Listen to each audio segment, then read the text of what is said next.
දවසක් කියලා පිළිගන්නවා ඉලෙක්ට්‍රොනික ක්ලාස් රූම් එකත් එක්ක එකතු වෙලා ඉන්න ඔයාලා සියලු දෙනාම. එතකොට ඔයගොල්ලෝ දන්නවා මම පටන් ගත්ත TP4056 මොඩියුල් එක ගැන වීඩියෝ මාලාවක්. ඒකේ තුන්වෙනි එපිසෝඩ් එකට ඔයගොල්ලෝ නැවතත් සාදරයෙන් පිළිගන්නවා. එහෙමනම් ඔයගොල්ලෝ මීට කලින් කරපු එපිසෝඩ්ස් බලන්න ඕන නම් ඔන්න දැන් වැටෙනවා කාඩ් එක. ඒකෙන් ගිහිල්ලා බලලා આવොත් ඔයගොල්ලන්ට මේ වීඩියෝ එක වඩාත් පැහැදිලි වෙනවා ඇතයි මම හිතනවා. එහෙනම් වැඩි කතා නැතුව අපි වීඩියෝ එකට යමු. වීඩියෝ එකට යමු වෙන්න කලින් තාමත් subscribe කරමු නැති කෙනෙක් ඉන්නවා නම් පහත් තියෙන subscribe button එක press කරලා subscribe කරලා ඒකත් එක්කම තියෙන notification bell icon එකත් click කරලා ඒකේ all කියන option එක දාගත්තොත් ඔයාලට මම දාන videos notification මාර්ගයෙන් ළඟටම ලබා ගැනීම හැකියාවකුත් තියෙනවා. හරි එහෙනම් යමු අද වීඩියෝ එකට. ඉතින් මේ වීඩියෝ එකේදී මම කියලා දෙනවා ඔයාලට කොහොමද TP4056 modifications දෙකක් කරන්න කියන එක. එතකොට ඔයගොල්ලන්ට විශේෂ කාරණයක් තියෙනවා මෙතනදී මේකේ කොහොමද මේ පළවෙනි පින් එක IC එකේ TP4056 control IC එකේ පළවෙනි පින් එකට පළවෙනි පින් එක මෙතන data sheet එකේ විදිහට හඳුන්වනවා temperature. එතන pin 1 temperature sense input එක. ඉතින් මේ temperature sense input එක කොහොමද අපි පාවිච්චි කරන්නේ? ඒකත් එක්කම program pin 2 constant charge current setting and charge current monitor pin එක කොහොමද අපි පාවිච්චි කරන්න කියන එක කස්ටමයිස් කරන්නේ modify කරන්නේ කොහොමද කියන එක අපි මේ වීඩියෝ එකේදී අද අපි මම ඔයාලට කියලා දෙනවා. එහෙනම් අපි බලමු කොහොමද මේක කරන්න කියලා. මුලින්ම ප්‍රෝග්‍රෑමින් කරගන්නේ කොහොමද charging current එක කියන එක. මේක සරලයි. ඔයගොල්ලන්ට මම මුලින් වීඩියෝ එකෙදිත් කියලා දුන්නා මේ R3 කියන රෙසිස්ටර් එක මාරු කිරීම මගින් මේක කරන්න පුළුවන් පහසුවෙන්ම. එතකොට R3 කියන එක තමයි current controlling resistor එක. මේක අපි default ඒ කියන්නේ කඩෙන් ගන්නකොට ඔයගොල්ලන්ට එන්නේ ampere එකක් එහෙම නැත්නම් මිලි ඇම්පියර් 1000ක් control කිරීමේ හැකියාව සහිතව output එකක් ලබා දෙන්න. එතකොට 122 කියන්නේ SMD code එක resistor code එක අනුව 1.2 kilo ohms. එතකොට ඔයගොල්ලන්ට පේනවා මේක data sheet එකෙන් ගන්න පුළුවන් 1.2 kilo ohms වුණාම තමයි current එක 1000 මිලි ඇම්පියර් maximum output එකක් ගන්න පුළුවන් වෙන්නේ. ඉතින් ඔයගොල්ලෝ දන්නා විවිධාකාරයේ බැටරිස් තියෙන ඒ බැටරිස් වලට අවශ්‍ය කරන්ට් එක ඔයගොල්ලන්ට බැටරි එකේ data sheet එකෙන් ලබා ගන්න පුළුවන්. විශේෂයෙන්ම මොබයිල් ෆෝන් වල තියෙන බැටරිස් වල වගේ rechargeable lithium ion batteries charge කරන්න අඩු කරන්ට් එකක් ඕන. ඉතින් ඒ වගේ අවස්ථාවල ඔයගොල්ලන්ට සරලව කරන්න පුළුවන් මේකේ කරන්ට් එක control කරගන්න කොහොමද? මේ R3 කියන SMD resistor එක මෙතනින් ඉතාමත් පහසුවෙන් desolder කරලා මේක මේ 122 එහෙම නැත්නම් 1.2 kilo ohms කියන resistor එක මෙතනින් ගලවලා අයින් කරලා ඔයගොල්ලන්ට මේ වගේ අපි සාමාන්‍යයෙන් පාවිච්චි කරන SMD resistor එක වගේම මේ වගේ ඔයගොල්ලෝ SMD resistors solder කිරීමේ අපහසුතාවය වගේම හොයා ගැනීම අපහසුතාවයක් තියෙනවා නම් අපි මේ දිනදා භාවිතා කරන carbon film or metal film resistor එකක් මේක වෙනුවෙන් පාවිච්චි කරන්න පුළුවන්. මේ resistor එක අයින් කරලා ඔයගොල්ලන්ට මෙතන පේනවා resistors value. එතකොට ඒ අදාළ resistor value එකක් මෙතනට solder කර ගැනීම මගින් අවශ්‍ය output current එක බැටරියට ලබා දෙන්න පුළුවන් පහසුවෙන්ම. එතකොට ඔයගොල්ලන්ට පේනවා 10 kilo ohms එකක් දැම්මොත් ඔයගොල්ලන්ට 130 mA ලබා ගන්න පුළුවන්. 5 kilo ohms එකක් දැම්මොත් mA 250ක් ඔය වගේ ඔයගොල්ලන්ට mA 500ක් 580ක් ඕන kilo ohms දෙක resistor එකක් මෙතනට මේ වගේ solder කරගන්න පුළුවන් මේ තියෙන resistor එක ගලවා අයින් කර ගැනීමෙන් පසු. ඔන්න ඔක තමයි charging current එක programming කරගන්න විදිය සරලව මේ TP4056 module එකේ. හරි ඊළඟ කාරණාව තමයි මේ TP4056 module එක ඔයාලා දන්නවත් නැති නොදන්න කට්ටිය බොහෝ ඇති. මේක අපිට පුළුවන් temperature sense එකක් input කරන්න මේ TP4056 module එකට. ඉතින් මේක අපි data sheet එකේ දක්වලා තියෙන ආකාරයට මේකේ temp කියන එහෙම නැත්නම් මේ තියෙන temp කියන මේකේ pin number 1 එක temperature sensor එකක් හැටියට වැඩ කරනවා. ඒ වගේම මේක විශේෂම කාරණාව the temperature sense function can be disabled by grounding the temperature pin. ඒ කියන්නේ මේ function එක disable කරන්න පුළුවන් මේ temp ඒ කියන්නේ number 1 කියන pin එක ground කරොත්. ඉතින් ඔයගොල්ලන්ට default එන්නේ මේක කඩෙන් ගන්න අවස්ථාවේදී එන්නේ pin එක ground එකත් එක්ක එකතු කරලා ඒ කියන්නේ ground කරලා තියෙන්නේ. එතකොට මේ function එක disable ආකාරයෙන් තමයි ඔයගොල්ලන්ට කඩෙන් ගන්න module එක දක්නට ලැබෙන්නේ.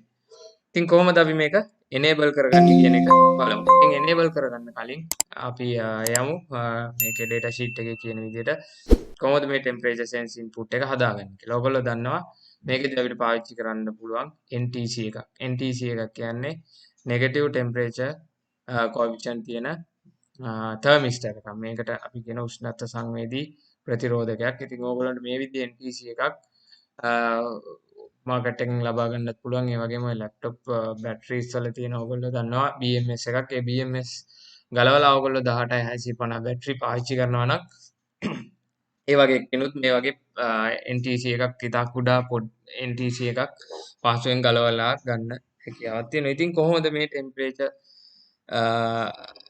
රෙසිස්ටන්ස් එක එහෙම නැත්නම් NTC තර්මිස්ටර් එක මේකට අපි ෆික්ස් කරන්න කියලා බලන්න ඕන දැන්. එහෙමනම් ඒකෙදි මෙතන කියලා තියෙනවා ටෙම්පරේචර් පින් එකේ කියන්නේ ටෙම්ප් කියන පින් එකේ වෝල්ටේජ් එක 145ට වඩා අඩු වුණොත් හෝ 180ට වඩා වැඩි වුණොත් ඒ කියන්නේ සප්ලයි වෝල්ටේජ් එකට සාපේක්ෂව Vin එකට සාපේක්ෂව තප්පර 0.15ක කාලයක්.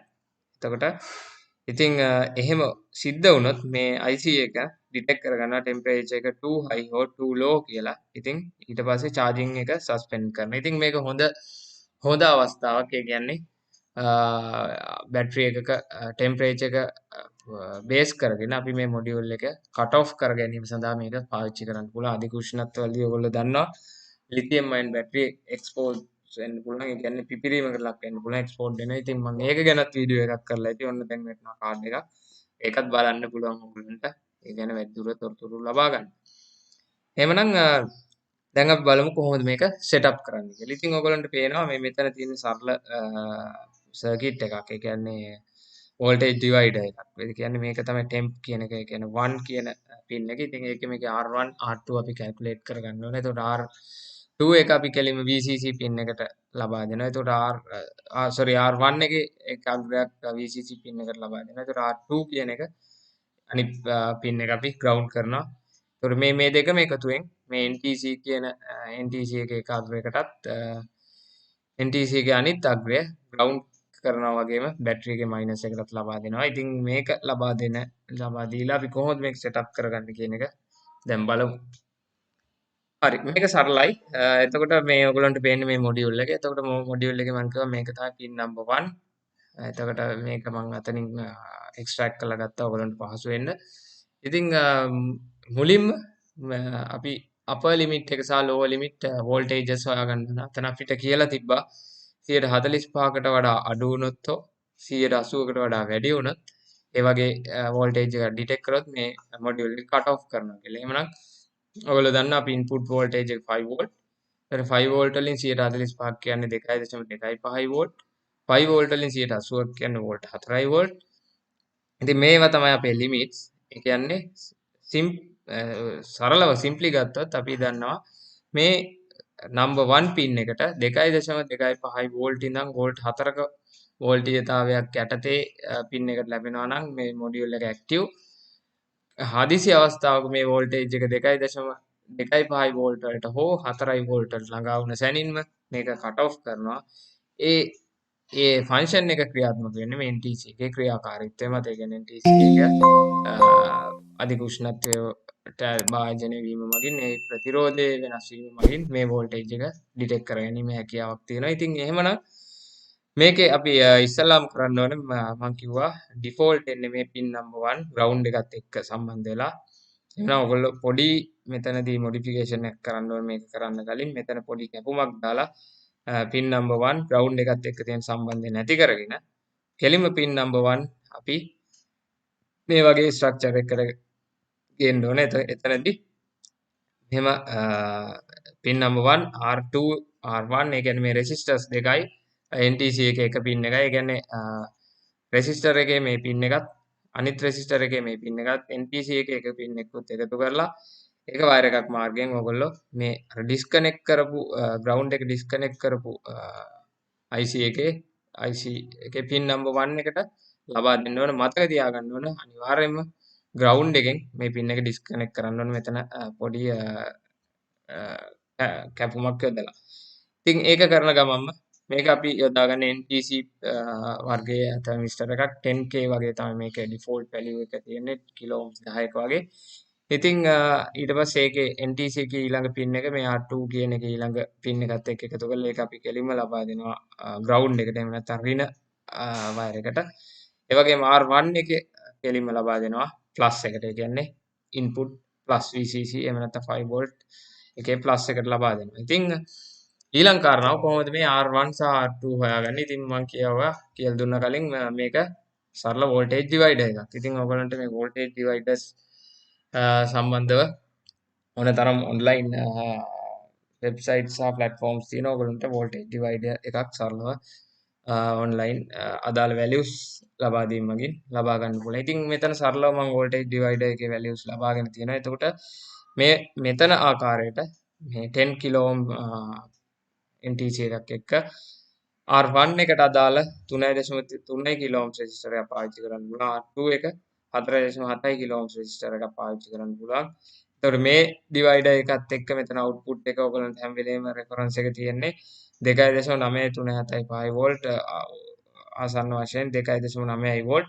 එතකොට අපි කියමු මෙන්න මේ රේන්ජ් එක ඇතුලේ නිතරම මේ වෝල්ටේජ් ඩිවයිඩර් එක මගින් සිග්නල් එකක් වෝල්ටේජ් රෙෆරන්ස් එකක් ලබා දෙනවා.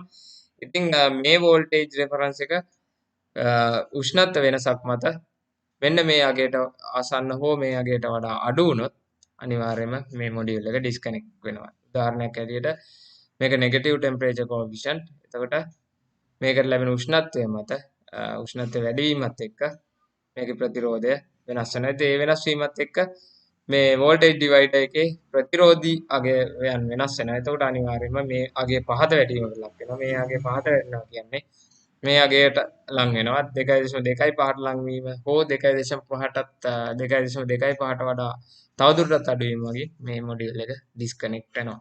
ඉතින් ඔයගොල්ලෝ මම හිතනවා නොදන්නා කරුණු රසක් අද වීඩියෝ එකේදී දැනගන්න හම්බෙන්නේ නැති මේ TP4056 මොඩියුල් එක ගැන කියලා. ඉතින් මම කලින් වීඩියෝ එකේදීත් කිව්වා වගේ ඔයගොල්ලෝ මෙන්න මේ වගේ අත්හදා බැලීම් නිතර සිදු කරන්න ඕන. මොකද ඉස්සරහට අපිට යන්න වෙන්නේ මේ surface mount device technology එහෙම නැත්නම් SMD devices එක්ක තමයි ඉස්සරහට බොහෝ ඉලෙක්ට්‍රොනික ලෝකයේ සිදුවෙන වෙනස් වීම් සිද්ධ වෙන්නේ. ඉතින් ඒක නිසා ඔයගොල්ලෝ මේවා ගැන දැනගැනීම වැදගත් වෙනවා. ඒක නිසා මම නිතරම මේ වගේ දේවල් ගැන ඔයගොල්ලන්ට අප්ඩේට්ස් කියනවා. එහෙමනම් මම හිතනවා ඔයගොල්ලන්ට අද වීඩියෝ එකෙන් ගොඩක් දේවල් දැනගන්න හම්බෙන්නේ නැති මේ TP4056 මොඩියුල් එක ගැන කියලා. ඉතින් TP4056 මොඩියුල් එක ගැන කරපු වීඩියෝ මාලාවේ 3 වෙනි එපිසෝඩ් එක තමයි මේක. එහෙමනම් ඔයගොල්ලන්ට මේ මොඩියුල් එක සම්බන්ධව තවමත් ගැටලු පවතිනවා නම් පහත කමෙන්ට් සෙක්ෂන් එකේ කමෙන්ට් කරන්න. වීඩියෝ එක හොඳයි නම් ලයික් කරන්න. වෙන අයටත් බලන්න ෂෙයා කරන්න. ඒ වගේම තව දුරටත් subscribe කරපු නැති කෙනෙක් ඉන්නවා නම් පාත් subscribe button එක ක්ලික් කරලා bell icon එක ක්ලික් කරලා all එක තියාගන්න. එහෙනම් තවත් මේ වගේ වැදගත් වීඩියෝ එකකින් අපි ඉලෙක්ට්‍රොනික ක්ලාස්රූම් එකේදී හමු වෙමු. ඔයාලා සියලු දෙනාටම සුබ දවසක්.